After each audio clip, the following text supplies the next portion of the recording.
आज की दुनिया में सब कुछ ऑनलाइन है। आपको मोहब्बत चाहिए, ऑनलाइन मिल जाएगी। आपको पैसा चाहिए, आप ऑनलाइन ट्रांसफर कर सकते हैं। इसी तरह मुसीबत जो है वो भी अब ऑनलाइन हो गई है। ये इंटरनेट जिसने हमारी जिंदगी को आसान बना दिया है, जिसने हमें पूरी दुनिया से जोड़ दिया है, ये इंटरनेट की दुनिया में बहुत कुछ ऐसा हो रहा है जो आप जैसे भोले भाई लोगों को नहीं पता।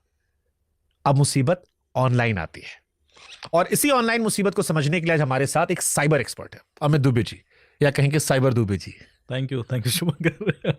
तो दुबे जी, इंसान ना डूबे साइबर क्राइम में, उसके लिए आप दुनिया की मदद करते हैं। इसलिए हम एक नॉलेज की कश्ती बना देते हैं भाव सागर से पार हो जाए।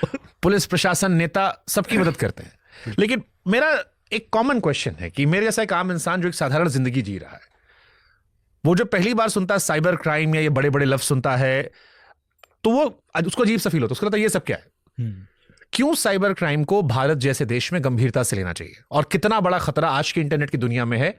हर डिवाइस, हर वो चीज जो हमारे आसपास है, जो सहूलियत हमें दे रहा है, वो बैंक, वो मोबाइल, वो लैपटॉप, कितना बड़ा खतरा हमारे लिए। देखिए, सबसे पहले तो साइबर क्राइम को मैं जो ट्रेडिशनल क्राइम है उससे अलग नहीं मानता। आज की डेट में कोई भी क्राइम होता है उसमें साइबर स्पेस का इन्वॉल्वमेंट होता ही है। चाहे वो मर्डर हो, चाहे वो किडनैपिंग हो, चाहे वो फाइनेंशियल फ्रॉड हो, चाहे वो टेररिस्ट अटैक हो, चाहे वो स्पियोनाज हो, कुछ भी हो, बिना साइबर स्पेस के एंगेजमेंट्स के नहीं होगा। तो हम जो भी केसेस इन्वेस्टिगेट करते हैं उसमें साइबर एंगल आता है। तो जो मेरा रोल है वो है साइबर क्राइम इन्वेस्टिगेशन, कि ढूंढो तो क्रिमिनल कौन है।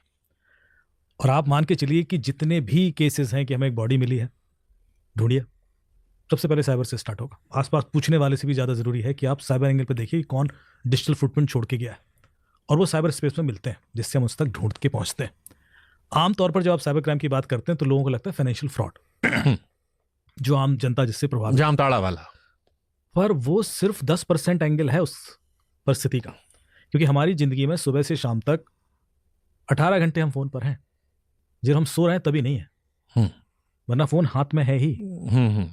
एक देश में यदि सोशल मीडिया बंद किया तो सरकार पलट दी उन्होंने, और लोग जिंदा जला दिए। इस हद तक एग्रेशन आ गया। सोचिए कि हवा पानी से भी ज़्यादा ज़रूरी है आज की डेट में सोशल मीडिया और इंटरनेट। अब आप जब इतना ज़्यादा किसी जगह पर समय व्यतीत करोगे तो क्रिमिनल भी आपको वहीं मिलेगा। आपको रियल वर्ल्ड में आप इंटरेक्ट कर कहाँ रहे हो।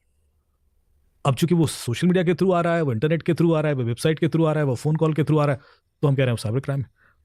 पर वो बेसिकली तो आपको हार्म करने आ रहा है, चाहे वो पैसे का हो, चाहे वो रेपुटेशन का हो, चाहे वो किसी तरीके से नुकसान पहुंचाए। क्राइम शुरू ही उस समय हो गया जैसे आपने इंटरनेट से कनेक्ट हुए, क्योंकि जैसे आप इंटरनेट पर कनेक्ट होते हो आपकी चीज़ें एक्सपोज होना शुरू हो जाती, और वहाँ से क्रिमिनल आपके बारे में आइडिया लेकर आपके खिलाफ अटैक वेक्टर तैयार करता है। तो इस वजह से साइबर क्राइम सीरियसली लेना बहुत ज़रूरी है। जितना हम ज़्यादा समय व्यतीत करेंगे, जरूरी है, जितना हम ज़्यादा समय व्यतीत करेंगे उतना हमारे लिए रिस्क बढ़ता चला जाता है।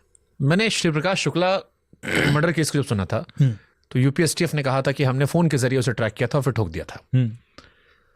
अतीक अहमद का जो लड़का था जिसे झांसी में एनकाउंटर हुआ, उसमें जब हमने एक्सपर्ट्स के साथ इंटरव्यूज किए तो उन्होंने कहा था कि हमने फोन के जरिए उसे ट्रैक किया था और फिर ठोक दिया था।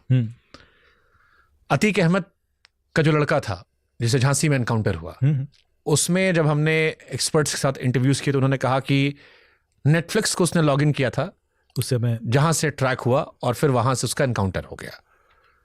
इसी से रिलेट करके आप कह रहे हो कि हर अपराधी को आप साइबर, आप बिल्कुल, जैसे कि मैं इसी एंगल में एग्जांपल दूं कि एक कॉल आता था मुझे एक किसी व्यक्ति का, और वो कॉल करके बोलते थे कि अमित जी, रूही अब इस दुनिया में नहीं रही, और काट देते थे। तो 2-3 बार जब कॉल आया तो मुझे समझ में आया कि ऐसा कौन है, कोई प्रैंक। तो मैंने कॉल बैक किया, मैंने कहा सर क्या प्रॉब्लम है। मुझे नहीं, आपको सिर्फ ये बताना था कि रूही अब इस दुनिया में नहीं है। तुमने कौन रूही? और उसके बाद बंदा रोने लगा, बोला रूही मेरी बेटी थी, 15 साल की थी, और उसने सुसाइड, पुलिस कहती है कि उसने सुसाइड किया, और मुझे कोई कारण समझ में नहीं आता कि 15 साल का कोई बच्चा सुसाइड क्यों करेगा। तो मैंने कहा बताइए मेरे से क्या मदद चाहते हैं।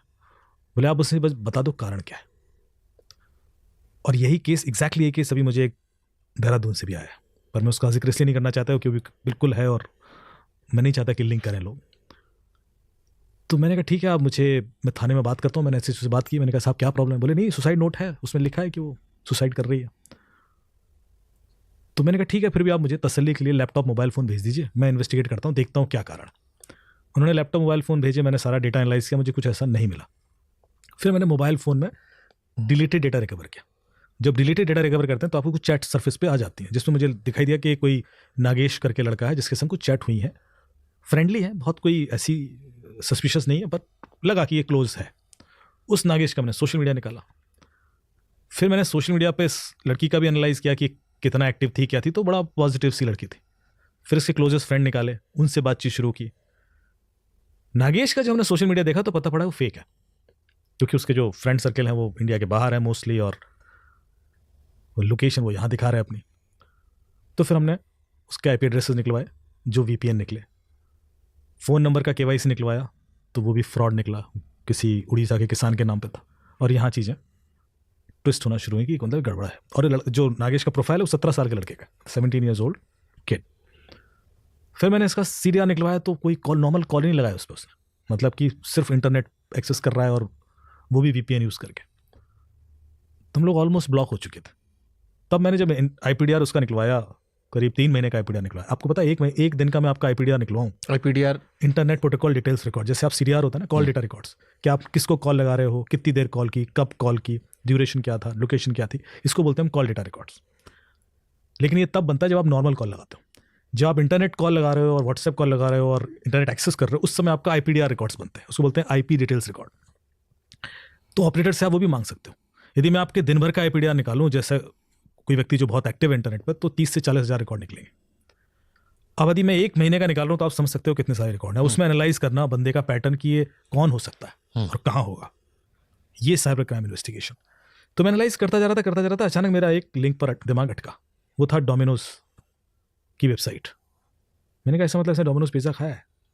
मैंने तड़ से वो जो टाइम और डेट था उसके बेस पर डोमिनोज को रिक्वेस्ट भेजी कि इस टाइम पर, इस डेट को, इस नंबर से डोमिनोज का ऑर्डर हो सकता है, क्योंकि वो एक्सेस हुआ वेबसाइट। क्या हुआ था ऑर्डर, और यदि हुआ था तो फिर डिलीवर का हुआ था।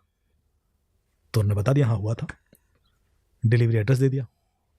पुलिस ने वहाँ रेड डाली हैदराबाद में।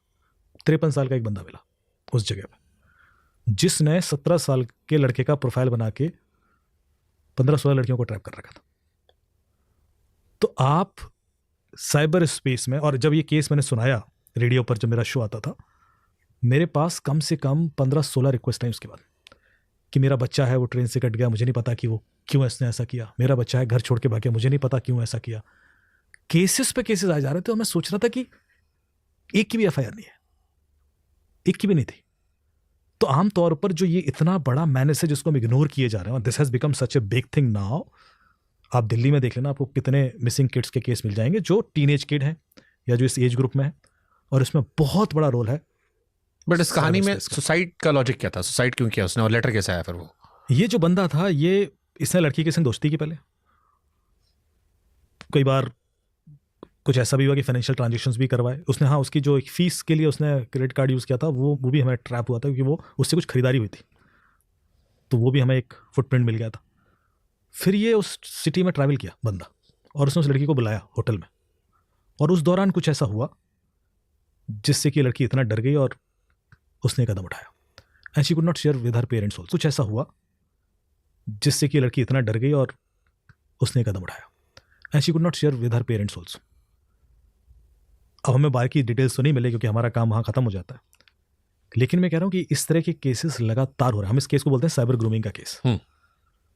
सबसे ज़्यादा लंदन में या UK में होते हैं इस तरह के केसेस। वहाँ ये बहुत नोन तरह का क्राइम है साइबर ग्रूमिंग, जिसके लिए बहुत एफर्ट लगाए जा रहे हैं कि बच्चे ना ट्रैप हों।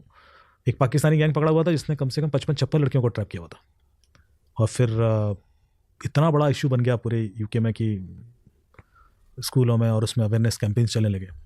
तो ऑनलाइन सोशल मीडिया के थ्रू दोस्ती करके इम्पर्सनेटेड प्रोफाइल से, जिसमें किसी और की आइडेंटिटी आप यूज़ कर रहे हैं, ट्रस्ट बिल्ड करके किसी को इस हद तक इंगेज कर लेना कि आप उस बच्चे को गायब